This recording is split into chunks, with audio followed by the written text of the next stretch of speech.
Alright my friends, and still with me Yogi Subianto, and welcome back to The Case. Oke, jadi baru-baru ini gue banyak banget mendapatkan saran dari beberapa teman-teman gue, yang mana gue harus ngebahas dari kasus Indonesia saja. Karena banyak yang tidak tertarik dari beberapa kasus ketika gue ngebahas kasus ya kayak Costa Cage Manovic atau kasus-kasus luar negeri gitu lah. So oke, gue akan nuruti kemauan kalian because you are my boss. Dan dari beberapa teman-teman gue juga menyarankan untuk ngebahas kasus Mbah Slamet yang baru-baru viral pada tahun ini. So, seperti apa sih kasus Mbah Slamet ini? Dan ketika gue mencoba untuk membaca artikel-artikel yang ada, this is so scary about the case, guys. So, don't forget to subscribe, like, comment, and share to all your friends. And let's talk about the case, guys. Mbah Slamet atau dikenal sebagai Slamet Tohari adalah dukun pengganda uang di kota Banjarnegara. Dan Mbah Slamet ini salah satu warga desa Balut, Kabupaten Banjarnegara. Banyak orang yang datang kepadanya dengan maksud untuk memperkaya diri karena Mbah Slamet ini dikenal sebagai dukun yang bisa menggandakan uang berkali-kali lipat jumlahnya. Wow. Dan ada di mana banyak orang yang kehilangan anggota keluarganya dan tidak lagi pulang ke rumahnya.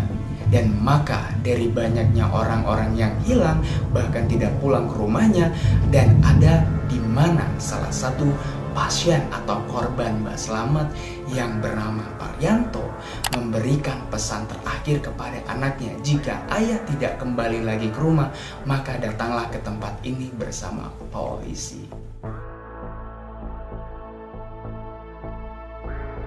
Paryanto menemui Mbah Slamet bersama anaknya. Mereka datang ke Banjarnegara menggunakan bus dari Sukabumi. Dan beberapa bulan kemudian, Paryanto kembali mendatangi Mbah Slamet pada 20 Maret 2023. Pada saat itu, Paryanto tidak bersama anaknya. Paryanto datang sendiri ke rumah Slamet Tohari. Dan 2 hari kemudian pada tanggal 23 Maret 2023, Paryanto sempat mengirimkan pesan kepada anaknya. Dalam pesan tersebut, Paryanto menyampaikan jika sang ayah berada di rumah Mbah Slamet. Setelah dari pesan yang disampaikan Paryanto lewat via suara, Paryanto juga meminta anaknya mencarinya bersama polisi kalau Paryanto sudah tidak bisa dihubungi lagi. Dengan pesan yang disampaikan Paryanto, anaknya Paryanto kemudian melapor ke Polres Banjarnegara pada 27 Maret 2023, dan dari hasil pengembangan petugas menangkap Slamet Tohari. Intinya sih waspada aja. Ya dia sih pernah ngasih ayah 100 lebih. Cuma ini buat waspada aja. Takutnya namanya ayah kan gak punya temen, gak punya asisten, gak punya ajudan, gak punya rekan-rekan yang orang ayah percaya lagi. Makanya ayah agak sedikit ngeri gitu loh. Dari hasil pemeriksaan terhadap Mbah Slamet, Satreskrim Polres Banjarnegara kembali melakukan penggalian di kebun milik Mbah Slamet. Hasilnya, polisi menemukan 10 mayat yang dikubur di lahan milik Mbah Slamet, dan ada beberapa jasad yang dikubur dalam satu lubang dengan pengakuan Mbah Slamet bahwasannya yang satu lubang itu adalah pasangan suami istri. Oh my god. Dari beberapa mayat yang diperkirakan sudah dikubur dalam waktu yang lama lantaran kondisi mayat tinggal tulang benulang, polisi hingga saat ini masih terus melakukan pendalaman perihal jumlah korban yang ada.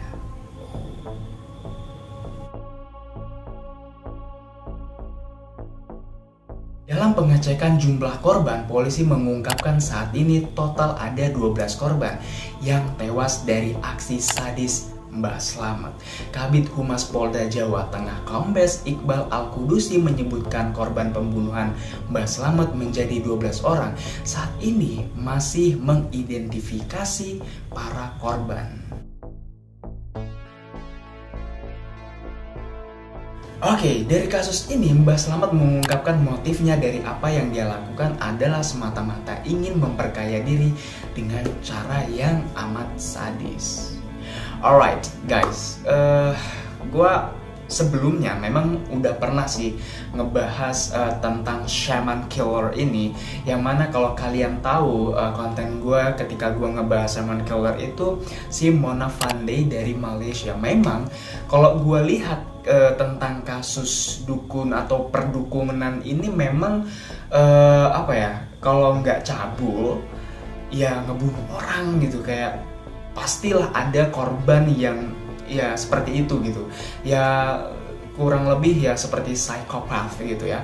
Nah sebenarnya kalau gue lihat sih memang dari kasus ini Parianto atau korban ini yang pada akhirnya Mbah Slamet ditangkap dan terungkap semuanya, sebenarnya kalau kita lihat dari sisi yang lain memang korban juga salah. Kenapa dia harus datang ke tempat itu? Padahal sebelumnya memang korban-korban yang lain tuh udah tahu ini tempat yang nggak baik.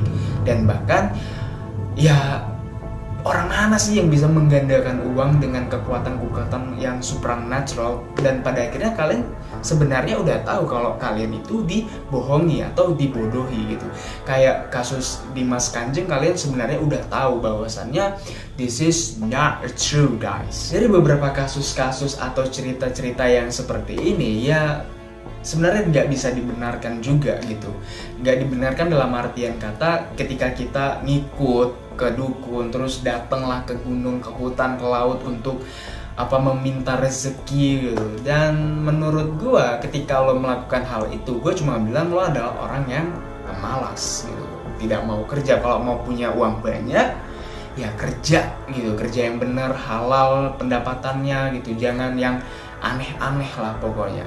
So ya dari beberapa kasus yang udah gue bahas, dan ketika korban juga udah didapatkan dari pihak-pihak polisi, dan kita dan gua Yogi Sugianto bisa memberikanlah sebuah hal yang bermanfaat dari konten yang gua bikin ini, yang bisa membuat kalian teredukasi. Dan untuk para keluarga-keluarga yang ditinggalkan dan juga korban, ya gue cuma bisa mendoakan yang baik-baik saja. Semoga korban bisa diterima oleh Allah Subhanahu wa Ta'ala dan ditempatkan yang terbaik.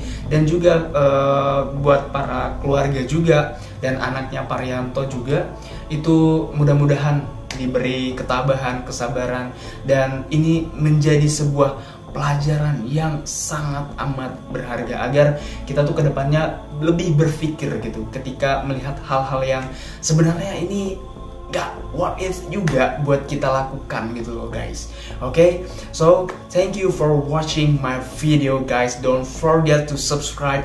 So guys, okay, gue cuma mau ngingetin sekali lagi, gue hampir mendekati 400 subscribers. So guys, yang belum subscribe sekarang juga, dan jangan lupa untuk tekan tombol dan jangan lupa untuk tekan tombol loncengnya guys. So sekali lagi, don't forget to subscribe, like, comment, and share to all your friends. And gue Yogi Sugianto, bye bye.